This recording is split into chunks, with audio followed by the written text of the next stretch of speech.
What happens when Toyota gives a half-ton truck to an independent Texas cattle rancher, and he uses it like a 3/4-ton truck for 100,000 grueling miles? Find out as Toyota engineers get the truck back and dissect the guts to see how it held up. This is Tundra Deconstructed. We basically gave the vehicle to the ranchers to verify that in an extremely severe environment that our test standards would hold up and meet their expectations. Well, I'm the foreman or the manager on this ranch. It's almost 300 square miles. We go 16, 18 hours a day. Some days I do 200 miles on that truck. Out here in West Texas, you drive a long way. And you go down the road and it's just really rough and bouncing and, you know, just tremendous vibration.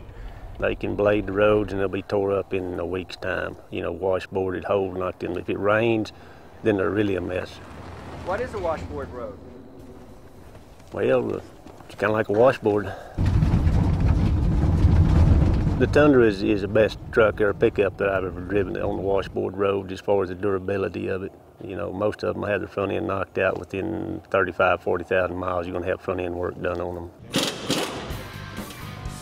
So now that the Tundra's been beaten up, what we'll do is we'll tear it apart piece by piece, right down to the frame.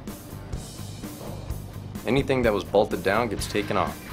And then the parts are all tagged and bagged and set aside for the engineers to inspect. You can test and engineer and build something to a certain standard, but until it's used out in the field by people in their everyday work, you never know how it's going to perform. I have no leaks to my hydrocarbon filter. It's all heat stake here, so that looks good. There's no cracks on the bracket itself. The grommets, the rubber grommets aren't split or anything, so it handled itself pretty well. 100,000 miles on the board, I'd say it looks pretty good. One of the things we'll do is we'll actually do a lot of crack checks on the welds to make sure that all the welds held up. We're checking the stress points. Basically, we're looking for body cracks, things that you wouldn't see on the surface. No problem. No cracking. This was our tailgate damper stay. It gives us the good opening and closing of the tailgate system. What did you think of the tailgate with the hydraulic system? Yeah, I really liked it.